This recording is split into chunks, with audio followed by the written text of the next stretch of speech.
Kalau misalnya statement itu udah keluar ya, misalnya apapun lah statement itu tujuannya apa itu antara misalnya itu serius atau misalnya itu stalling aja gitu ya, cuman mengeluarkan statement aja bikin orang atau dunia geger. Nah pertanyaannya gini, seberapa besar kemungkinan keberhasilan rencana ini nih Mbak, mengingat ada faktor politik domestik di Amerika Serikat, ada juga resistensi dari kelompok lokal pasti, ada juga reaksi dari aktor-aktor global seperti misalnya Iran, negara-negara Arab, BRICS tadi, PBB, gimana nih melihat semuanya? Kalau misalnya kita lihat sih kemungkinan berhasil tuh seperti yang Mbak Adi bilang tadi, kalau dibilang sukses kemungkinan sih menurut saya sih jauh ya. Kenapa? Karena tadi ada faktor domestik.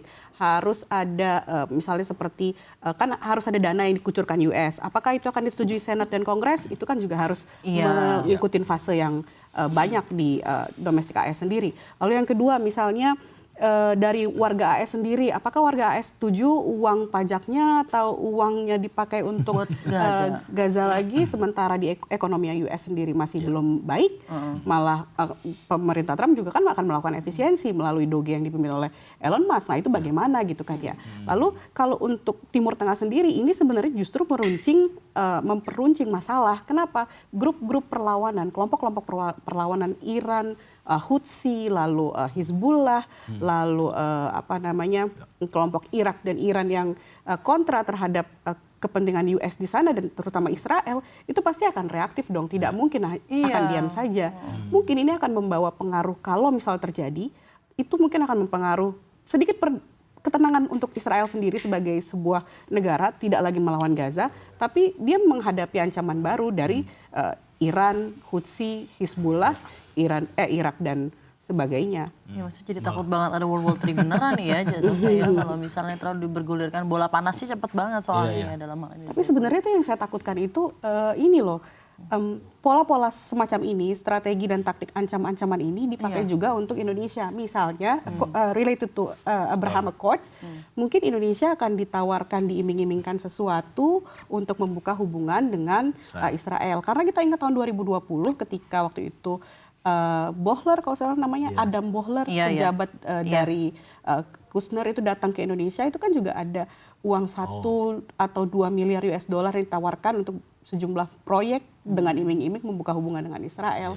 Jadi pola-pola seperti ini yang justru saya khawatirkan dipakai Trump untuk menekan kita. Ya, tapi itu ya sebenarnya sih itu comes down to di ekonomi dan lagi-lagi ya kekuatan politik money dalam hal ini. Cuman kan maksudnya adalah hak-hak asasi manusia secara universal gitu kan. Sebenarnya kan ini juga termasuk kalau kita baca beberapa pengamat asing tuh di redaksi kita membacanya itu memang termasuk ethnic cleansing juga kalau misalnya pernyataan yang dikatakan Trump seperti ini kolonial, ya maksudnya ya kalau misalnya saya bisa menyebut secara gampang ya dalam hal ini ya sebenarnya kolonialisme modern gitu ya. Ya kan yang dan kita bedanya mungkin di tahun 2020-an ini di mana zaman teknologi ya semua orang bisa menyaksikannya secara gamblang gitu kan. Walaupun ya mungkin media-media mainstream kan mayoritas mungkin ada di US ya, tapi kan sebenarnya apapun yang terjadi itu kan juga ya walaupun Trump sekarang mungkin ada kekuatan baru ya karena ada Elon Musk di situ, kemudian juga banyak banget kemarin pemimpin-pemimpin teknologi terutama media sosial kan juga menghadiri pelantikannya di depan gitu ya. Cuman menurut saya walaupun ya kita tahulah censorship juga kan untuk beberapa konten terkait dengan Palestina gitu. Tapi menurut saya sih nggak bisa dibendung juga gitu. Jadi kalaupun rencana ini coba dia jalankan ya menurut saya pasti mentok mana-mana pasti mentok mana-mana. Lebih masuk akal sebenarnya deal yang soal properti itu gitu. Karena karena sebenarnya kalau Israel bisnis menantu hubungan dengan hubungan dengan Israel. Ya kan bisnis menantu itu.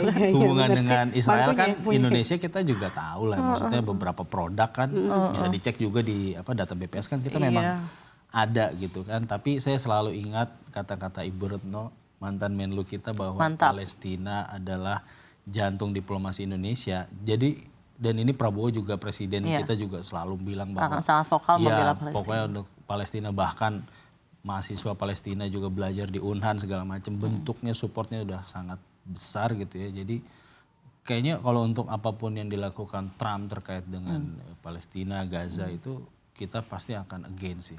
From the river to the sea. Ya. Tapi biasanya emang ada udang di balik batu sih setiap dia mengeluarkan sesuatu. Enggak, pas kemarin sesuai kayak Ya, yang gue kita kayak bahas menahan soal- ekspektasi kebahagiaan gitu. Ada apa nih ya? Gitu loh. Iya, iya. Iya kan? Misalkan yang soal kemarin Yang perang Ukraina dagang, misalnya. perang dagang Oh, juga iya. sama kan, misalkan Iya, makanya. ngancem-ngancem ternyata ujung-ujungnya malah Iya. nggak jadi gitu, tarifnya ditunda gitu kan. Oke.